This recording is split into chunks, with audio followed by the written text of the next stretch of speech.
అసలు ఈ హిందూ మతం ఎక్కడి నుంచి పుట్టింది? సింధు నది పరివాహక ప్రాంతాల్లో ఉన్నటువంటి అక్కడి నుంచి నడిచినటువంటి వాళ్ళు హిందువులు అన్నారు. అంటే మనందరము కూడా సింధు నది పక్కనే ఉన్నామా? లేం కదా. మనం కృష్ణా నది పక్కన ఉన్నాం, గోదావరి పక్కన ఉన్నాం, పెన్నా పక్కన ఉన్నాం. మనందరం ఎవరం మరి? చిన్నజీయర్ స్వామి ఒక వివాదాస్పద వ్యాఖ్యలు చేశారు.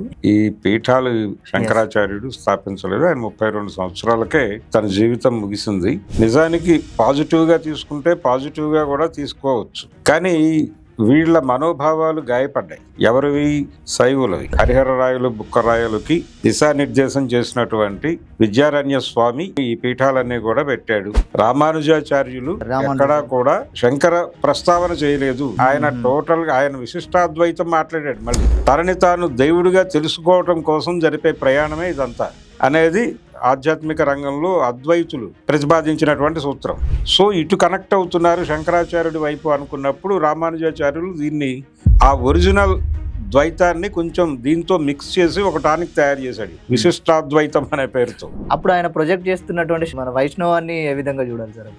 ఇక వైష్ణవము శైవము లేదు, ఇన్ టోటల్ భారతీయులు అనేసుకుందాం మనం. ఇక్కడ నుంచి డీవియేట్ అయిపోయి కొంతమంది క్రైస్తవులు అయ్యారు, కొంతమంది ముస్లిం మత అనుయాయులు అయ్యారు. మీరందరూ ఘర్వాపసే అయిపోండి, మనందరం భారతీయులు. ఒకవేళ మీకు ఘర్వాపసీ రావడానికి ఇబ్బంది అయితే సరెండర్ అయి ఉండండి. ఫాసిజం అంటే ఏమిటి? ఏదో ఒక పేరుతో మెజారిటీ ప్రజల్ని నీ వెనకాల నిలబెట్టుకుని నా వెనక ఇంతమంది ఉన్నారు, ఇంతమంది సపోర్ట్ ఉంది అని కార్పొరేట్లను నమ్మించి వాళ్ళని ఇక్కడికి రప్పించి వాళ్ళకి వీళ్ళందరితో ఊడిగం చేయించు. అప్పుడు మతం ఉంటుందా? ఉండదు సార్. ఇప్పుడు భారతీయ మతం ఇది, హిందూ మతం కాదు. వాళ్ళు కామ్గా కూర్చున్నారు ఢిల్లీ పెద్దలు. సో వాళ్ళు ఇక్కడ జరిగేటువంటి లడ్డూ వివాదం మీద కానీ కోవా బన్ను మీద కానీ స్పందించరు. వాళ్ళు వ్యూహాత్మక మౌనం వహిస్తారు. వీళ్ళేమో వాళ్ళ కోసం చెలరైపోయి బిహేవ్ చేస్తారు. చంద్రబాబు, జియర్ స్వామి, పవన్ కళ్యాణ్ వీళ్ళందరూ ఒకే నేరేటివ్ లో ఢిల్లీ దేవుడి సేవలో ఉన్నారు.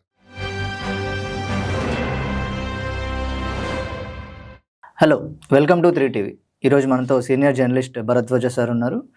సార్ నమస్తే. నమస్తే సార్. అయితే రీసెంట్గా చిన్నజీయర్ స్వామి ఒక వివాదాస్పద వ్యాఖ్యలు చేశారు ఆదిశంకరాచార్యులు గారి మీద. ఆయన శుద్ధ వైష్ణవుడు అని చెప్పేసి చెప్పారు. అయితే చాలా మందికి సాక్షాత్తు శంకరుని రూపం అని చెప్పేసి అందరూ ఆదిశంకరాచార్యుల్ని కొలుస్తూ ఉంటారు. అయితే ఈ ఇష్యూని ఇప్పుడు చిన్నజీయర్ స్వామి చేసినటువంటి వ్యాఖ్యల మీద మనం దాన్ని ఏ విధంగా చూడొచ్చు? అంటే చిన్నజీయర్ గారు చాలా విషయాలు మాట్లాడాడు. అందులో ఒకటి ప్రధానమైనది ఏంటంటే ఈ పీఠాలు ఏవైతే ఉన్నాయో ఈ పీఠాలు అన్నీ కూడా ఆయన స్థాపించలేదు, శంకరాచార్యుడు స్థాపించలేదు. ఆయన 32 సంవత్సరాలకే తన జీవితం ముగిసింది. ఆయన ఇక్కడ నుంచి ఉత్తరాపథం వెళ్ళిన తర్వాత ఇక అక్కడి నుంచి వెనక్కి రాలేదు. కాబట్టి ఆయన కాకుండా ఇంకెవరు ఈ 4 పీఠాలని స్థాపించారు అనేది ఒక నెరేటివ్ చెప్తూ ఆయనే ఈ పీఠాలన్నీ నెలకొల్పాడు అని చెప్పడం అనేది రాంగ్ స్టోరీ అన్నాడు ఆయన. అంటూ ఎవరు మరి ఈ పీఠాలు పెట్టింది ఎవరు అంటే విద్యారణ్య స్వామి. ఎవరు ఈ విద్యారణ్య స్వామి అంటే విజయనగర సామ్రాజ్యానికి దిశానిర్దేశం చేసినటువంటి, హరిహరరాయలు బుక్కరాయలకి దిశానిర్దేశం చేసినటువంటి విద్యారణ్య స్వామి ఈ పీఠాలన్నీ కూడా పెట్టాడు అనేది ఒక నేరేటివ్. ఆయన పెడితే ఒకటి పెట్టి ఉంటాడు బహుశా ఉత్తరాపథంలో. మిగిలినవన్నీ కూడా విద్యారణ్య స్వామి నాయకత్వంలో జరిగినవే అని చెబుతూ ఆదిశంకరుడు ఆయన విష్ణు వ్యతిరేకి కాదు అని చెబుతూ ఆయన చాలా అంటే ఆయన మొహమాట పడలేదు అన్నాడు. అక్కడ చిన్నజీయర్ వాడిన పదం చాలా విచిత్రంగా, మొహమాటం లేకుండా ఆయన నారాయణ అనటానికి మొహమాట పడలేదు అని ఆయన వరుసగా అక్కడ ఆయన చెప్పినటువంటి భాష్యాల్లో ఉన్నటువంటి నారాయణ తత్వం గురించి ప్రస్తావించుకుంటూ వెళ్ళాడు. ఇది నిజానికి పాజిటివ్ గా తీసుకుంటే పాజిటివ్ గా కూడా తీసుకోవచ్చు, కానీ వీళ్ళ మనోభావాలు గాయపడ్డాయి. ఎవరివి? శైవులవి. శివుడిని ప్రార్థించేటువంటి వాళ్ళ మనోభావాలు గాయపడి జియర్ స్వామి మీద అటాక్ మొదలుపెట్టారు. మొదలుపెట్టి వీళ్ళు రూట్స్ లోకి వెళ్ళి మాట్లాడటం మొదలు పెట్టారు. ఈ రూట్స్ లోకి వెళ్ళి మాట్లాడుతున్న యూట్యూబ్ వీడియోలన్నీ ఆయన చూస్తున్నాడు జియర్ స్వామి. ఆయన చాలా బిగ్గర్ వేలో నేను ఒక రకమైనటువంటి హిందూ మతంలో ఇంటర్నల్ గా ఒక సెక్యులరిస్టిక్ డైలాగ్ చెప్పాను నేను అని ఆయన మురిసిపోతున్నాడు, సమర్థించుకుంటున్నారు. అక్కడ ఆయన చాలా క్లియర్ గా ఇంకొక మాట కూడా వాడాడు. ఏది? ఆయన నారాయణ తత్వం గురించి శంకరాచార్యులు మాట్లాడారని చెబుతూ, ఆయన మొహమాటం వీడి మాట్లాడాడు అని చెబుతూ, ఆయన సమతావాదిగా కీర్తింపబడుతున్నటువంటి వైష్ణవ ఆచార్యులు ఉన్నారు కదా, మనం ఇక్కడ విగ్రహం కట్టాం యా సమత సమతామూర్తి. Yes sir. ఎవరైనా సమతామూర్తి, విశిష్టాద్వైతం. Yeah yeah sir, yeah sir. ఆ విశిష్టాద్వైత ఋషి సార్ తాలూకా ఆయన పేరు ప్రస్తావించాడు. ప్రస్తావించి ఆయన మొహమాట పడ్డాడు. ఆయన ఎక్కడా కూడా శంకరుడి ప్రస్తావన చేయలే తన భాష్యాల్లో గాని తన సాహిత్యంలో గాని. Yes sir. ఎవరు? రామానుజాచార్యులు ఎక్కడా కూడా శంకర ప్రస్తావన చేయలేదు. ఆయన టోటల్ గా ఆయన విశిష్టాద్వైతం మాట్లాడాడు. మళ్ళీ విశిష్టాద్వైతం అంటే ఏమిటి? అద్వైతం పేరుతో శంకరాచార్యుడు టోటల్ గా, అంటే అంతకుముందు ద్వైతం ఉండేది. ద్వైతం అంటే ఏమిటి? నేను వేరు, దైవం వేరు, ఈ రెండిటి మధ్య గ్యాప్ ఉంది. Yes sir. వారి కటాక్షం కోసమే మనం ఉన్నాం తప్ప మనమే వారు కాదు అనేది. తనను తానెరుగు వరకు ద్వైతం అంటాడు. తనను తానెరిగిన తర్వాత అద్వైతం. Yes sir. అంటే దీనికి ఎక్స్టెన్షన్ లోకి వెళ్ళి ద్వైతం కాదు అద్వైతమే. రెండు లేవు, ఒకటే ఉంది. ఉన్నది ఒకటే. అద్వైతం అంటే ఒకటే, ఉన్నది దైవమే. ఆ దైవ ప్రతిఫలనమే మనిషి. కాబట్టి మనిషి దేవుడిగా అవటానికి జరిపేటువంటి ప్రయాణం, ఆ జర్నీయే దైవత్వాన్ని తెలుసుకోవటం. అదే మానవత్వ దర్శనం.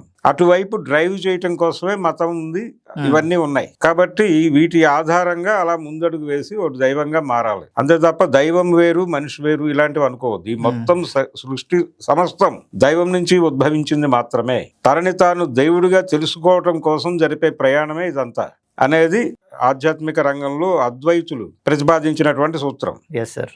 ఈ అద్వైతం అనేది జనాల్ని విపరీతంగా ఆకట్టుకుంది. అంటే నువ్వు కూడా దేవుడివే, నీలోనూ దేవుడు ఉన్నాడని చెప్పేది కాన్సెప్ట్ కొంచెం అట్రాక్ట్ చేసింది జనాలు. అవును సార్. Yes sir. నువ్వు వేరు దేవుడు వేరు అనే చెప్పే కంటే కూడా ఇది బాగుంది. సో ఇటు కనెక్ట్ అవుతున్నారు శంకరాచార్యుడి వైపు అనుకున్నప్పుడు రామానుజాచార్యులు దీన్ని, ఆ ఒరిజినల్ ద్వైతాన్ని కొంచెం దీంతో మిక్స్ చేసి ఒక టానిక్ తయారు చేశాడు, విశిష్టాద్వైతం అనే పేరుతో.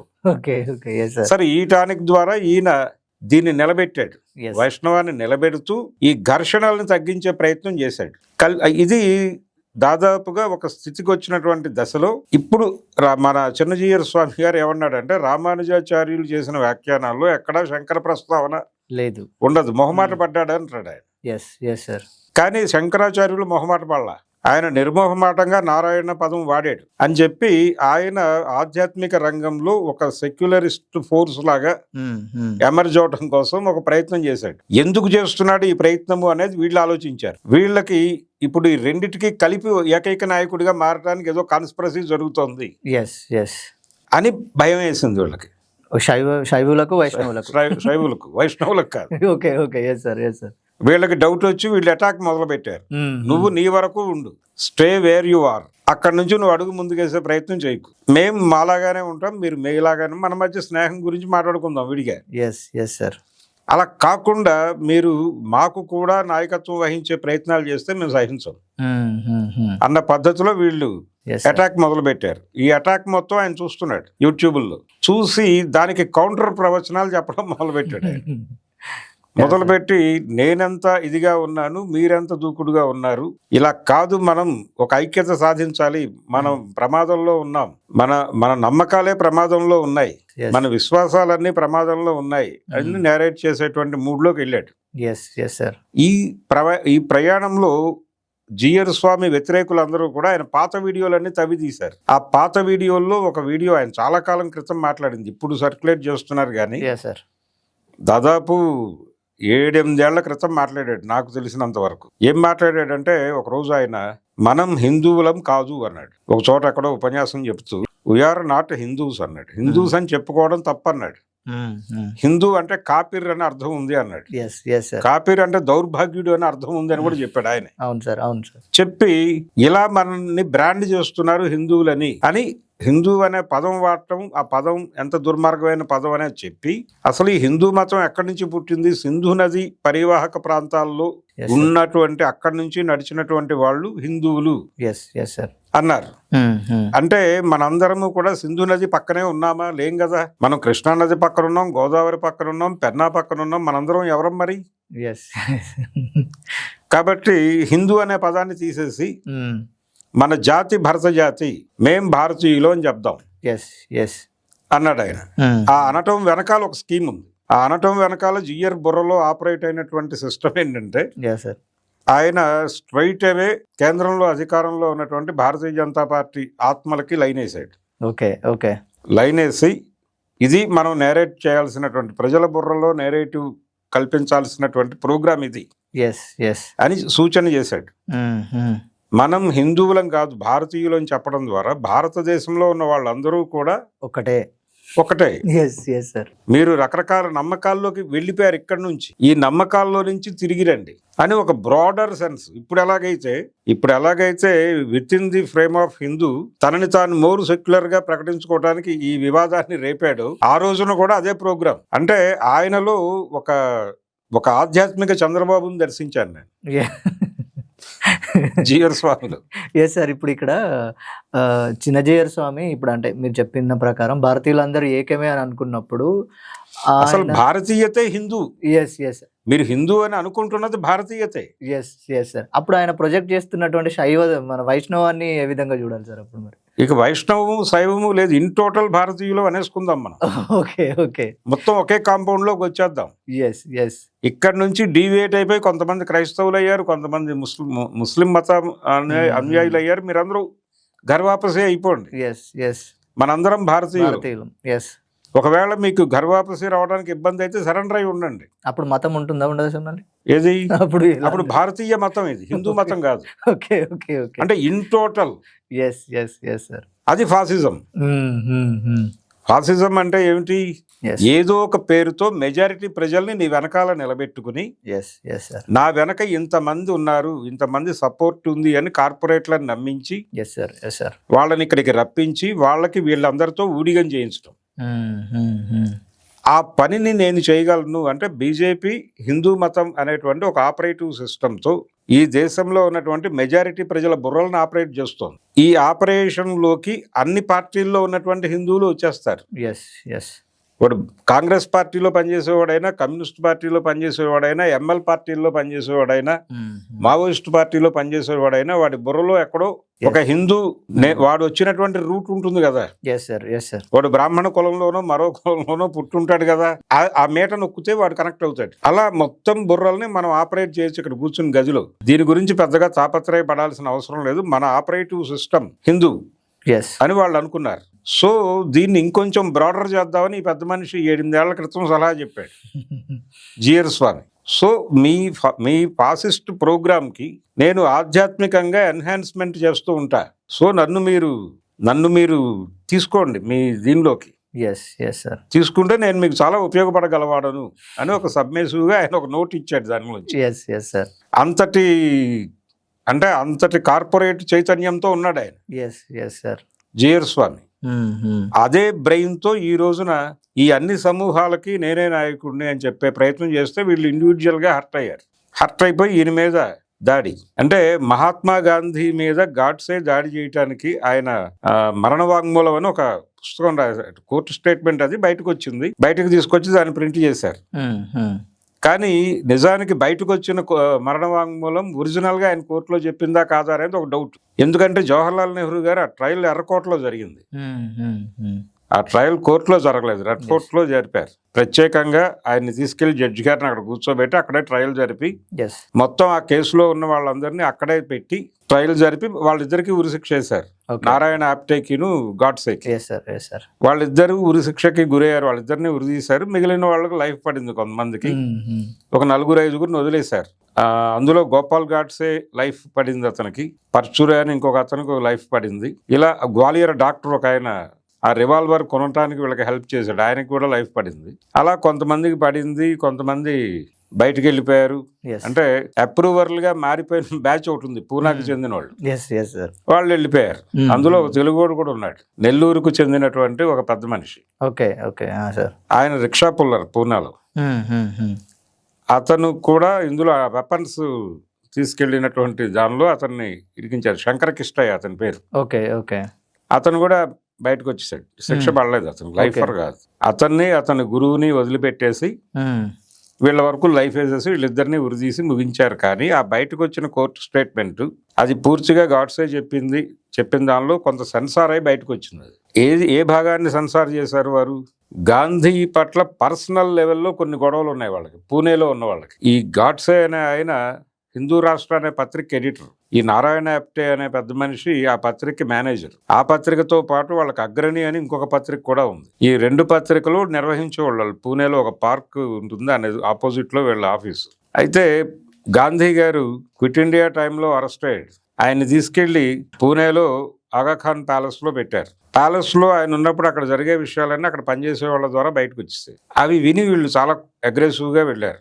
అంతకు ముందే వీళ్ళకి ఒక నేరేటివ్ ఉంది, అది కూడా చెప్తాడు ఆ కోర్టు స్టేట్మెంట్ లో. అక్కడ వరకు ఉంచి గాంధీ మీద పర్సనల్ లెవెల్లో చేసిన విమర్శలను ఎడిట్ చేసి అక్కడ వరకు బయటకు ఇచ్చారు కోర్టు నుంచి. సో ఆ బయటకు వచ్చిన మరణ వాంగ్మూలంలో ఆయన ఎస్టాబ్లిష్ చేసింది ఏంటంటే, గాంధీ బై బర్త్ హిందూ కాబట్టి ఎలాగూ హిందువులు తన గ్రిప్ లో ఉంటారు. ఈ దేశంలో ఉన్న ముస్లింలకి కూడా ఆయన నాయకుడిగా మారటానికి ట్రై చేశాడు. ఈ ట్రై చేసే క్రమంలో తను బై బర్త్ హిందూ కాబట్టి వీళ్ళు ఎలాగూ తన గ్రిప్ లో ఉంటారు, కొత్తగా చేర్చుకోవాల్సింది వాళ్ళని కాబట్టి వీళ్ళ దగ్గర ఉన్నటువంటి డబ్బులు, వీళ్ళ హక్కులు తీసుకెళ్లి వాళ్ళకి వేసేసి వీళ్ళకి అన్యాయం చేస్తున్నాడు. వాళ్ళని వశపరుచుకోవడం కోసం వీళ్ళకి అన్యాయం చేస్తున్నాడు. దీన్ని అరికట్టడం కోసం మేము గాంధీని తొలగించాలనుకున్నాం అనేది బయటకు వచ్చినటువంటి రిపోర్ట్. అందుకని మేము గాంధీని చంపామని.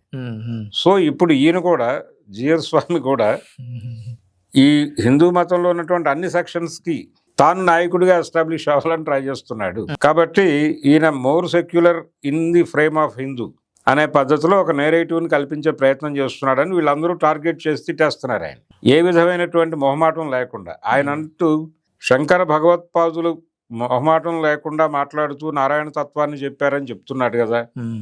వీళ్ళు కూడా అలాగే మొహమాటం వదిలి జిఆర్ని చెత్తకొట్టేస్తున్నారు.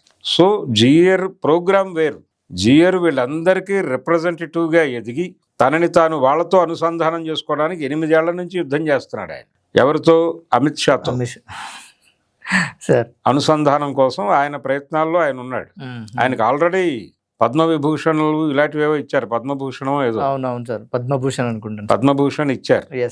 సో అది మాత్రమే కాదు, ఆయనకి ఇంకా బిగ్గర్ ఏరియాలో తనని తాను ప్రొజెక్ట్ చేసుకోవాలి, నడపాలని అనుకుంటున్నాడు. ఆ ప్రయాణంలో భాగంగా ఈ ఓవర్ యాక్షన్ అంతా చేస్తున్నాడు. సార్ ఇది చాలా మందిని రెచ్చగొడుతోంది, చాలా మందిని ఇబ్బంది పెడుతోంది. ఆ ఇబ్బంది పెడుతున్నటువంటి సందర్భంలో ఈ గొడవ అంతా జరుగుతోంది. దీన్ని వాళ్ళు వినోదంగా చూస్తున్నారు, ఇది సెటిల్ చేసుకోమనండి.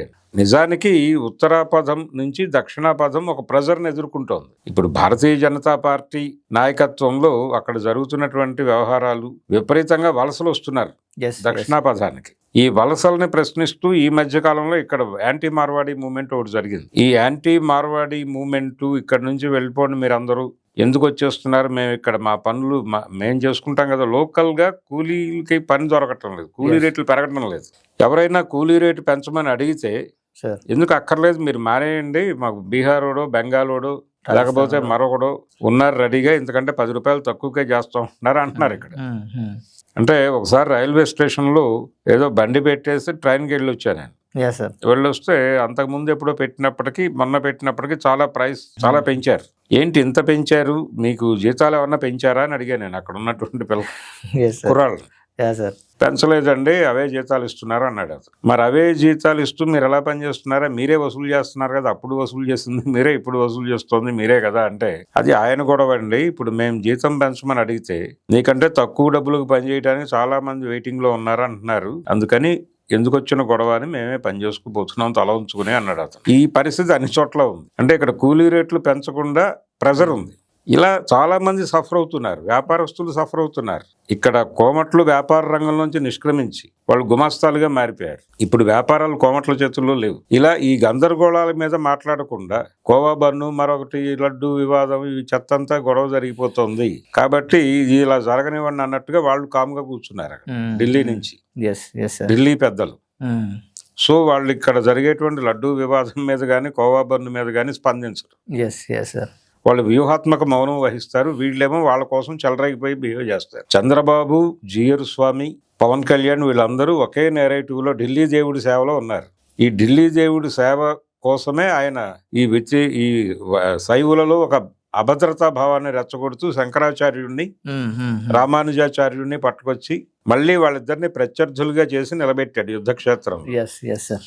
ఇది ఈ వివాదం జరగటం కూడా వాళ్ళు బాగానే ఎంజాయ్ చేస్తున్నారు. Yes yes. ఇది ఒక డీవియేషన్, డైవర్షన్ గా చూస్తున్నారు. ఈ డైవర్షన్ బాగానే ఉంది అనుకుంటున్నారు. రేపు పొద్దున్న వీళ్ళందరూ మళ్ళీ కలిసిపోతారు సార్. అవును సార్. కాబట్టి అది అసలు వివాదంగా అనుకోవటమే తప్పు. Yes yes yes sir. అది వివాదం కాదు, ఒక చిన్న బబుల్ వాళ్ళు క్రియేట్ చేసి జనాల్ని కన్ఫ్యూజ్ చేస్తున్నారు. రోజుకు 100 వీడియోలు పోస్ట్ అవుతున్నాయి దాని మీద, అన్వాంటెడ్ వీడియోస్. అనవసరమైన. ఇప్పుడు ఆయన ఎవరు పరిపూర్ణానంద మాట్లాడాడు, ఆయన ఒక పాజిటివ్ టోన్ తీసుకున్నాడు జిఆర్ స్వామి వైపు తీసుకొని. ఆయన నిజానికి శంకరాచార్యుడిని సెక్యులరిస్ట్ అన్న టోన్లో పొగిడాడు కదా, మనం దాన్ని పాజిటివ్గా తీసుకోవాలి కదా అన్నాడు ఆయన. వెంటనే ఆయన మీద దాడి చేస్తూ 100 వీడియోలు. అంటే మొత్తం బుర్రలను ఇటువైపు ఎంగేజ్ చేయటం కోసం జరుగుతున్న అనేక గొడవలు ఉన్నాయి. ఇప్పుడు ఆయన పేరేమిటి, మన పరకాల భారత ప్రజాస్వామ్యము, ఎన్నికల వ్యవస్థ, ఎన్నికల సంఘం బిహేవ్ చేస్తున్న పద్ధతి. ఆయన రాసినటువంటి పాత ఉత్తరానికి ఇప్పటివరకు సమాధానం ఇవ్వని ఈసీ. పోలింగ్ జరిగినప్పుడు అంటే సాయంత్రం 6 వరకు జరిగిన పోలింగ్ సరళకి, 6 తర్వాత నుంచి జరిగిన పోలింగ్ సరళకి నిమిషానికి 9 మంది ఓటేసినటువంటి పరిస్థితి. అంటే సెకండ్కు ఒక ఓటు పడిపోతున్నటువంటి పరిస్థితి. ఏం జరిగింది ఆ రోజు రాత్రి నాకు తెలియాలని చెప్పి ఆయన ఉత్తరం రాస్తే ఇప్పటివరకు రిప్లై ఇవ్వలేదు. రాహుల్ గాంధీ తెల్లారలేస్తే రోజుకు 10 సార్లు ఆయన అనేక జాబితాలని పోల్చి ఒకే ఇంట్లో 200 మందిని పెట్టి ఓట్లు వేయించారు, ఇవన్నీ మాట్లాడుతున్నాడు ఆయన. వీటి మీద చర్చ లేదు అక్కడ. భారత ప్రజాస్వామ్యానికి వాటిల్లుతున్న ముప్పు గురించి, ఈసీ చేస్తున్నటువంటి దుర్మార్గం గురించి, ఓటర్ రహిత ఓటింగ్ విధానానికి వెళ్తున్న పద్ధతుల గురించి చర్చ మానేసి శంకరాచార్యుడు వర్సెస్ రామానుజాచార్యుడు, వీళ్ళిద్దరి మధ్య గొడవలు, వీటి మీద డిస్కషన్ పెంచేస్తున్నారు. అందుకని ఇవన్నీ పక్కకి తుడిచి అర్జెంటుగా భారతదేశంలో ఎన్డీఏ ప్రభుత్వ హయాంలో జరుగుతున్నటువంటి ప్రజాస్వామిక హననం, దీని మీద సీరియస్గా డిబేట్ జరగవలసినటువంటి అవసరం. Exactly sir. Yes sir, thank you sir. అయితే ఆదిశంకరాచార్యులు గారు ఏమన్నారు, రామానుజాచార్యులు గారు ఏమనలేదు అని అంటూ చిన్నజీఆర్ స్వామి చేసినటువంటి కొన్ని వ్యాఖ్యలు అంటే ప్రస్తుతం ఉన్నటువంటి సమస్యలను డైవర్ట్ చేయడానికే అని దాని అనుకున్నటువంటి మర్మాన్ని మనం అర్థం చేసుకోవాలని సార్ మనతో చెప్పారు. Thank you sir. Thank you so much.